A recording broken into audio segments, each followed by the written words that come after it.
महाभारत में आज बात होगी देश में अराजकता वाली टूल किट की। कहा जाता है कि जब आप किसी के काम को खराब नहीं कर सकते हैं तो उसका नाम खराब कर दो, और ऐसी खबरों को हवा दो, आगे बढ़ाओ कि नाम खराब हो जाए, काम खुद ब खुद बिगड़ जाएगा। क्या देश का विपक्ष भी यही कर रहा है? मोदी सरकार को हटा नहीं पाए तो अब नाम खराब करने में लग गए, लेकिन शायद वो ये भूल जाते हैं कि ऐसा करने में वो देश का नाम और देश का काम दोनों ही खराब कर रहे हैं। राहुल गांधी ने आज एक बयान जारी कर कहा कि शेयर बाजार में आपका पैसा खतरे में हो सकता है। अब मैं आपको बताना चाहती हूं कि आप भारतीय शेयर बाजार में पैसा लगाएंगे, उन्होंने कहा कि मैं बताना चाहता हूं कि अगर आप भारतीय शेयर बाजार में पैसा लगाएंगे तो बड़ा जोखिम उठाने वाले हैं। एक विदेशी संस्था की रिपोर्ट के आधार पर उन्होंने देश में आग लगाने वाली खबर को हवा दे दी। अब आप सोचिए कि शेयर बाजार गिरेगा तो किसका नुकसान होगा, किसका पैसा डूबेगा, अर्थव्यवस्था खराब होगी, महंगाई बढ़ेगी तो किसका नुकसान होगा? आपका, हमारा, हम सबका। अराजकता के कई किरदार हैं देश में इस वक्त, उनमें से एक फारूक अब्दुल्ला भी सत्ता में नहीं है पर सुर्खियों में रहने के लिए कुछ भी कहेंगे क्या? वो कह रहे हैं कि आतंकियों की घुसपैठ सेना करा रही है। आपने ठीक सुना, यानी सेना और आतंकी मिले हुए हैं। अब आप सोच सकते हैं कि ऐसे बयान देश के लिए कितने खतरनाक हैं। यही विपक्ष के नेता हैं जो बांग्लादेश में तख्ता पलट पर कह रहे थे कि भारत में भी बांग्लादेश बनेगा। अब ये अराजकता वाली टूल किट ही क्या विपक्ष का हथियार बन गया है? इस विपक्ष के हथियार पर ही आज कर रही हूं महाभारत। ये अराजकता वाली टूल किट देश को बर्बाद कर देगी। अपनी सियासत चमकाने के चलते देश की बर्बादी की स्क्रिप्ट लिखी जा रही है क्या? ये रिपोर्ट देखिए।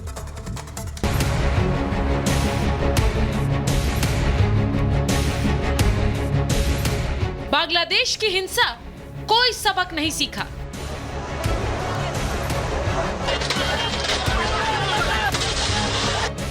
अराजकता की टूल किट विपक्ष का हथियार।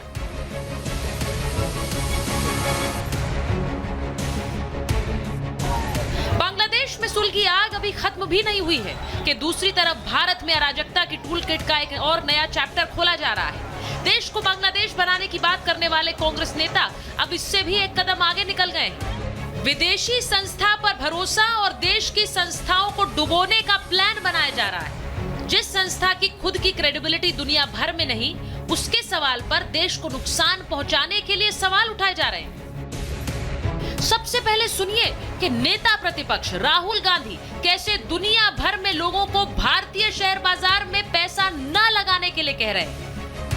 And it is my duty as leader of the opposition to bring to your notice that there is a significant risk in the Indian stock market because the institution that governs the stock market is compromised.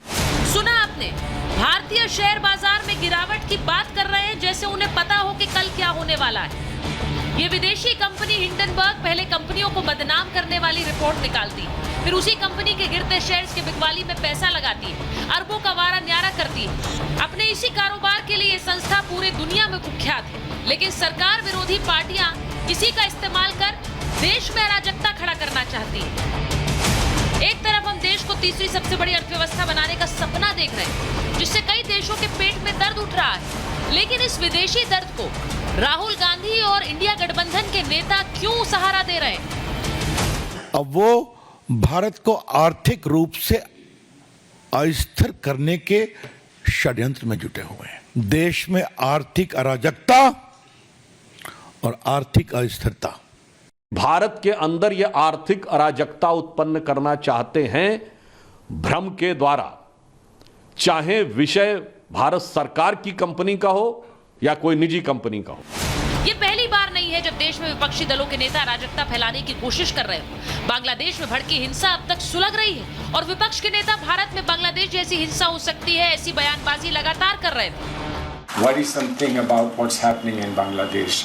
What's happening in Bangladesh can happen here. वहाँ की परिस्थिति और हमारी परिस्थिति में काफी एक comparison कर सकते हो। इस अराजकता वाली टूल किट के एक और किरदार है नेशनल कॉन्फ्रेंस के अध्यक्ष और जम्मू कश्मीर के पूर्व मुख्यमंत्री फारूक अब्दुल्ला। फारूक अब्दुल्ला ने कह दिया कि सेना देश में घुसपैठ करने वाले आतंकियों के साथ मिली हुई है। वो सेना और आतंकियों का नेक्सस बता रहे हैं। इतनी फौज है हमारे बॉर्डर पर, तो मैं समझता किसी भी मुल्क में ऐसी इतनी फौज नहीं। फिर ये लोग कैसे आ रहे हैं, ये दवाइयां कैसे आ रही हैं, मिले हुए हैं। आज जिस प्रकार से फारूक अब्दुल्ला ने बोला है कि आतंकियों का सेना के साथ, सुरक्षा बलों के साथ गठजोड़ है, कोई मेलजोल है, इनका कल्यूजन है, इसकी वजह से आतंकी आ जाते हैं। इन्होंने सेना का अपमान किया है, पर सेना का अपमान यही तो इंडिया अलायंस की पहचान है। इन सब से एक बात तो जाहिर है कि देश में अराजकता फैलाने वालों की कमी नहीं। ऐसे में सवाल यह है कि राहुल को विदेशी संस्थाओं पर भरोसा है, पर देश की संस्था पर नहीं। दुनिया का कोई और मुल्क चाह सकता है भारत तरक्की न करे, लेकिन भारत में बैठे लोगों की यह चाहत कैसे हो सकती है? आज इसी पर महाभारत।